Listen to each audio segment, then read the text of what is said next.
Bodies of women and children reportedly tortured in Gaza are turning up. Reports suggest that women and children were tortured in two Gazan hospitals. According to the United Nations, their experts say that they made a horrific discovery. They found 390 bodies in front of the Nasser hospital and the Al Shifa hospital. Now, it wasn't just women and children found, but there were a disproportionate number of women and children who were found inside of this basically like a mass grave at Al Shifa Hospital. This is one of the most disturbing and disgusting things. Now, one of the things we have to talk about is the fact that it's not out of step with the death toll numbers, right? When you look at the death toll numbers from the war on Gaza, we're looking at about 34,683 as of tonight. 34,683 Palestinians. Let's round up and say roughly 35,000 Palestinians have been killed since October 7th. There's also like 78,000 who've been wounded. There's another 8,000 who lay under the rubble. But those aren't the official numbers. I just want to focus on the official numbers. Just shy of 35,000 Palestinians have been killed. Of that 35,000, 2/3 just about are women and children. And so the fact that we would see a mass grave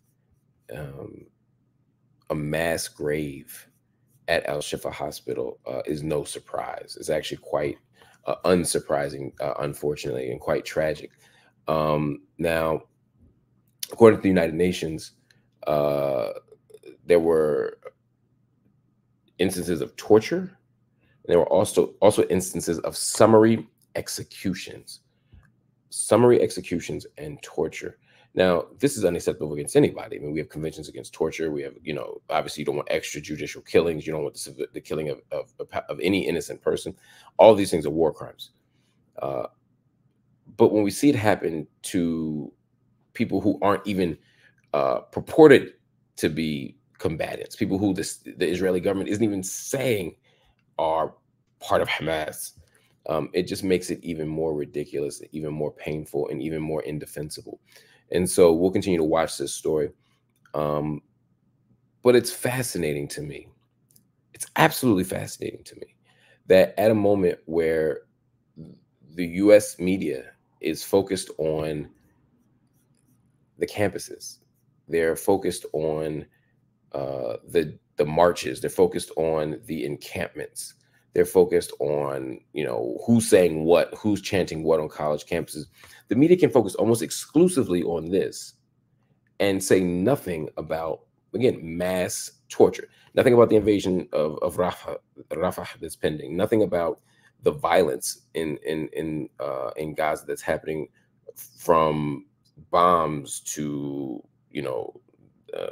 carpet bombing in particular, to mass violence against women and children, to the use of starvation and dehydration as a weapon.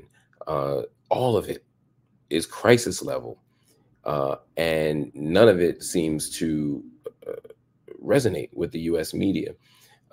And the fact that women and children being tortured, women and children. After October 7th, there was a narrative that a bunch of Israeli babies had been killed. There were stories about them being beheaded. There were stories about we heard lots of stuff, some of which has proven to be false, some of which needs to still be investigated, and some of which was proven to be true, right? All the stuff. But the international outrage about it was there, and it should be, right? If you hear that anything happens to an innocent child, to an innocent baby, and there's no baby other than innocent, we should all be outraged. But somehow we hear 390 dead bodies, the majority of which, or many of which at least, are women and children who are Palestinian. We don't have that outrage. Where are the Save the Children people? Where are the liberal feminists now? Where are the pro-lifers who believe that, the lives of babies and children should be protected? Once again, they affirm that they only mean that in one very small stage of life. So let's do a sort of recalibration of who we are and what we are, or how we assess who and what we are. as a media apparatus and as voters and as activists, right? We have to be outraged at what's happening on these campuses. We should, but we should be paying way more attention to the fact that people are being tortured and summarily executed in Gaza.